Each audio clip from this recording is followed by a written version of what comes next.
साथीहरु नमस्कार अनि स्वागत छ तपाईहरुलाई F1 Tech Info YouTube च्यानलमा। मैले आज तपाईहरुको लागि यो भिडियोमा मेरो ल्यापटपमा हार्ड डिस्क युज गरिएको छ र हार्ड डिस्कलाई मैले रिप्लेस गर्न गएको छु मेरो SSD नयाँ एउटा डिस्क किनेर।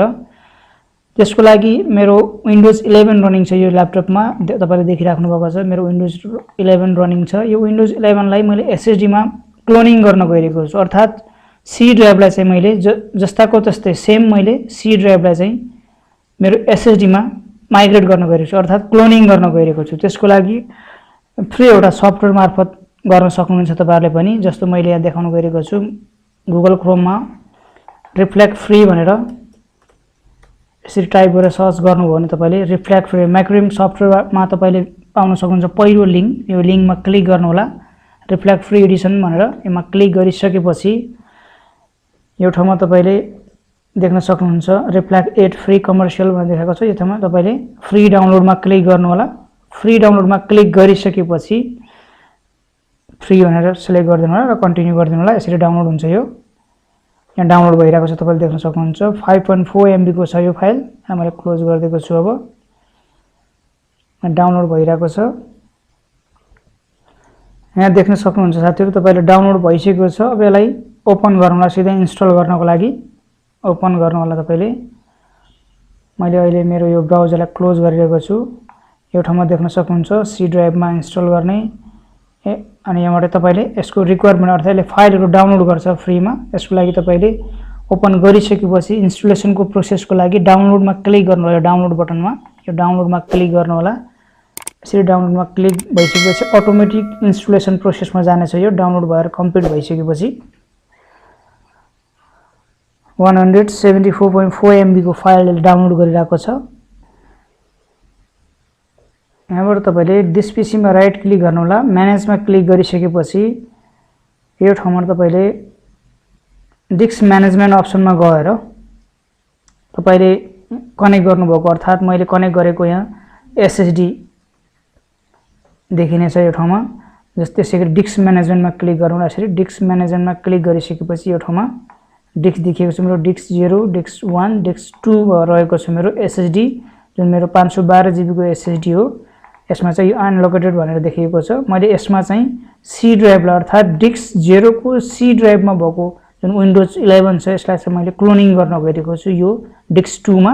यो चाहिँ अनलोकेटेड भनेर छ। यसलाई मैले फर्मेट गर्न गएको छु पहिली। यसलाई चाहिँ मैले न्यू भोल्युममा क्लिक गर्छु। न्यू भोल्युममा क्लिक गरेपछि नेक्स्ट गरेर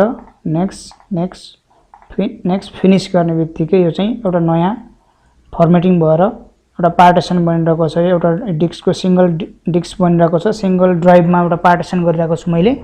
यसमा मैले यो डिस्कको सिंगल यो पार्टिसनमा मैले मेरो C ड्राइभलाई क्लोनिङ गरेर लिने छु, जुन रिफ्लेक्ट 8 जुन सफ्टवेयरको मार्फत यो भइसकेको छ। यो एज भोल्युममा क्रिएट भइसकेको छ डिस्क 2 मेरो। त्यसैगरी अब मैले यसलाई क्लोज गरेर यो चाहिँ म्याक्रोम रिफ्लेक्ट भनेर मैले ओपन गर्न गएको छु। यो ओपन गरेर अब यहाँ देख्न सक्नुहुन्छ तपाईले डिस्कहरु छ, जति पनि यहाँ डिस्कहरु देखाइएको छ। यहाँ मेरो तीनवटा डिस्क छ मेरो यो ल्यापटपमा कनेक्टेड। जस्तो पहिलो डिस्क भनेको माथिपट्टि डिस्क 1 भनेर देखाएको छ।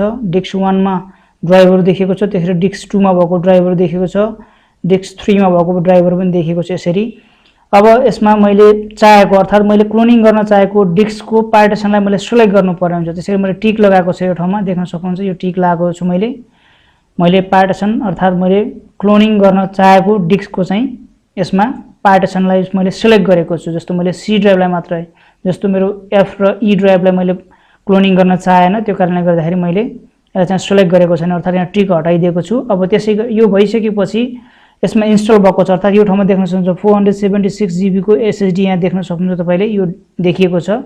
यहाँ यो ठाउँमा तपाईले क्लोन दिस डिस्कमा क्लिक गर्नु होला। त्यसपछि आफूले चाहेको डिस्कको पार्टिसनलाई सिलेक्ट गरिसकेपछि अर्थात ड्राइभलाई सिलेक्ट गरिसकेपछि क्लोन दिस डिस्क भनेर यसमा क्लिक गर्नु होला। यसमा क्लिक गरिसकेपछि यहाँ तपाईले सिलेक्ट डिस्क टु क्लोन भनेर यो ठाउँमा क्लिक गरिदिनु होला। यसमा क्लिक गरिसकेपछि अब कुन डिस्कमा क्लोनिङ गर्ने तपाईको सिलेक्ट गरिएको ड्राइभरलाई भनेर यो ठाउँमा यसरी सिलेक्ट गरेर तपाईको मेरो SSD लाई सिलेक्ट गरेको छु। SSD लाई सिलेक्ट गरिसकेपछि यो ठाउँमा नेक्स्टमा क्लिक गरिदिनु होला। नेक्स्टमा क्लिक गरिदिसकेर फेरि पुनः नेक्स्टमा क्लिक गर्नु होला। नेक्स्टमा क्लिक गरिसकेपछि यो ठाउँमा तपाईले देख्न सक्नुहुन्छ सम्पूर्ण यमा डिटेलहरु देखाइएको छ। तपाईको डिस्कबाट कति छ, साइजहरु कति छ, के लिने भनेर चाहिँ यो ठाउँमा देखाएको सम्पूर्ण कुराहरु।